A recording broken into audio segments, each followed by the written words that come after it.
In 1982, Boeing launched what the industry dismissed as its most forgotten widebody, too small for the 747's routes, and too wide for narrow-body economics. 42 years later, 763 are still flying daily. A fully paid-off 767 can generate more profit per flight than a brand new 787. The boring middle child of commercial aviation became nearly impossible to replace, and the reason begins with a single rule change in 1985. In the early 1980s, long-haul aviation belonged to aircraft with 3 or 4 engines. Crossing the Atlantic or Pacific meant relying on sheer engine count, not just for power, but for peace of mind. The Boeing 767, with only 2 engines, was boxed in, restricted to routes that never strayed more than an hour from a diversion airport. That changed in 1985, when a single regulatory document, the FAA Advisory Circular 120-42, rewrote the rules of what a twinjet could do. Boeing's Director of Engineering, Dick Taylor, was the first to challenge the old guard. He approached FAA Administrator Lynn Helms, asking for a new standard that would let the 767 stretch its wings across oceans. Helms, famous for her skepticism, reportedly said it would be a cold day in hell before she would let twins fly long-haul over water. But Taylor came armed with data, not just hope. Boeing's team compiled in flight shutdown rates from months of real-world flying. The numbers were compelling. They showed less than 0.2 engine shutdowns per 10,000 flight hours, far below the threshold regulators demanded. The FAA convened a technical working group in late 1982. Airlines, engine makers, and international regulators pored over thousands of logged flights. Redundancy was the buzzword, with dual hydraulic systems, backup electrical networks, and a cockpit that alerted crews to the slightest anomaly. This was not just about more reliable engines, it was about building a jet that could lose one engine and keep flying safely for hours. In April of 1985, the breakthrough came. The 767 became the first twin-engine widebody certified for ETOPS 120, allowing it to fly routes up to 2 hours from the nearest suitable airport. Suddenly, the size of the plane mattered less than where it could go. Transatlantic markets opened overnight to the 767, slashing costs by 15% on many routes compared to the older 4-engine giants. The network math changed. Smaller cities could connect directly, and airlines could fill seats year-round without betting on jumbo demand. The irony was clear. The 767, once dismissed as too ordinary for the big leagues, now had something none of its larger siblings could claim: a regulatory passport to cross oceans with just 2 engines. The age of reach had begun, and the logic that would keep the 767 indispensable was set in motion. On paper, the new Boeing 787 is everything an airline could want: efficient, sleek, and packed with technology. But the numbers tell a story that is far less glamorous. A fully paid-off 767, now decades old, can actually out-earn its younger sibling, the 787, on many routes. The reason is simple: cost. For an airline that owns its 767 outright, the capital expense is gone. No monthly lease, no interest, no depreciation. Compare that to a leased 787-9, which comes with a $650,000 a month bill before it ever leaves the ground. The difference shows up on every trip. Flying 3,500 nautical miles, the 767 racks up about $75,000 in direct operating costs. The 787-9, with its better fuel burn and larger cabin, comes in a bit lower at $72,000. But that headline figure hides the real advantage. The 767's cost per available seat mile, CASM, lands at 6.5 cents versus 5.7 cents for the 787. That small gap is easily erased by the 787's higher lease payments and the pressure to fill more seats every flight. Delta's finance team has run these numbers for years.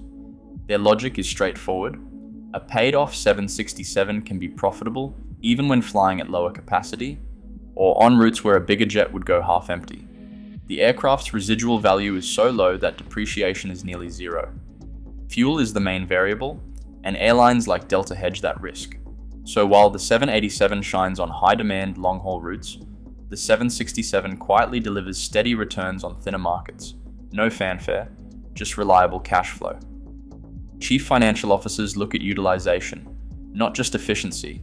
If a 767 can fly 8 to 10 sectors a day, the math works.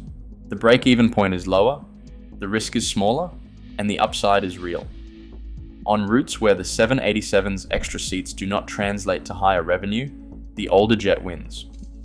For airlines willing to squeeze every dollar from an aging asset, the so-called boring 767 becomes a profit engine, one that newer jets struggle to match when all costs are on the table. Mark Rogers and Scott Fisk at Delta didn't see the 767 as a relic to be replaced. They saw a tool. After the financial crisis, while rivals chased the latest models, Delta's leadership ran the math on aging widebodies. The numbers spoke for themselves. Between 2011 and 2019, Delta bought 58 used 767s, many from competitors eager to clear their books, at a fraction of their original price. Each airframe cost just a sliver of what a new 787 would demand. The savings were real: $560 million in capital expenditures avoided over the decade. This wasn't a short-term fix. Rogers and Fisk crafted a fleet plan that prioritized low capital outlay and high flexibility. By acquiring these jets for $8 to $10 million less per aircraft compared to new alternatives, Delta could fly profitable transatlantic and high-density domestic routes without the burden of heavy debt or lease payments. This slotted perfectly into markets where a larger jet would go out half empty, and where the break-even point was lower than any new twin jet could match. Delta's planners backed up their bets by refurbishing cabins and managing maintenance in-house, squeezing more value from every airframe. The strategy wasn't flashy, but it delivered steady returns and kept the airline nimble. The result? A fleet that outperformed expectations, not because it was the newest, but because it was the smartest investment on the ramp. Conversion shops across Arizona, Florida, and Asia run around the clock, turning retired passenger 767s into cargo workhorses. Since 2000, more than 120 of these aircraft have been refitted for freight, a number that keeps rising every year. The pipeline is fed by market shocks that upend airline plans and flood the world with surplus airframes. After September 11th, passenger demand collapsed overnight. Within 3 years, the conversion rate jumped from 2% to 12% of the fleet. John Miller at AEI remembers those days. Cargo offered a lifeline, and the 767's payload made it an instant favorite. The 2008 financial crisis brought another wave. Airlines deferred new orders and sold off aging 767s, and Boeing's conversion line in Everett saw a 40% spike in contracts. Then the COVID-19 pandemic hit. Passenger flights vanished, but e-commerce exploded. FedEx's Maria Lopez recalls expediting 20 conversions in 2021 alone, just to keep pace with package volumes.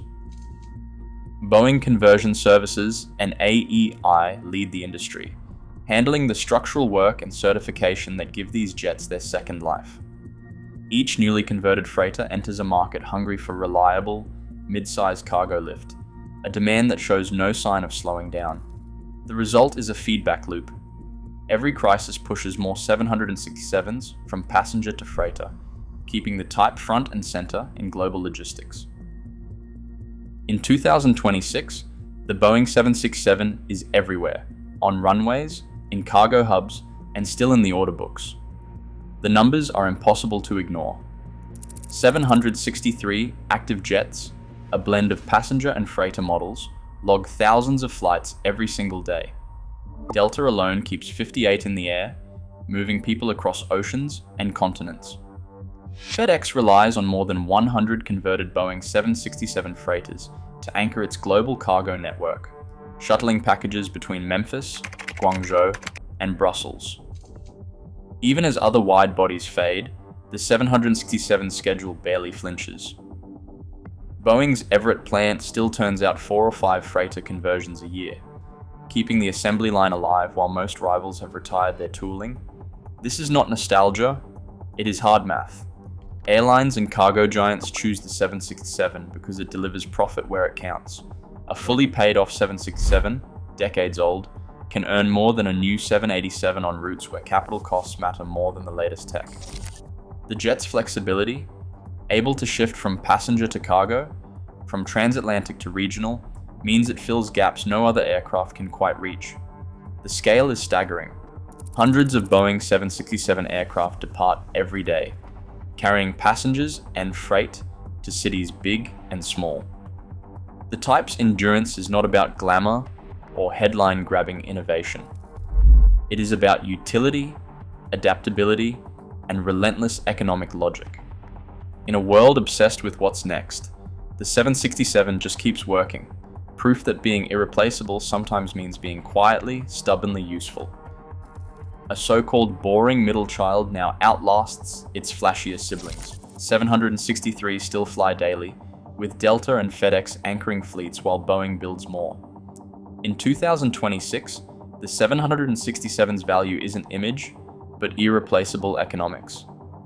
Longevity in aviation isn't about prestige, it's about what quietly, relentlessly works. What do you think?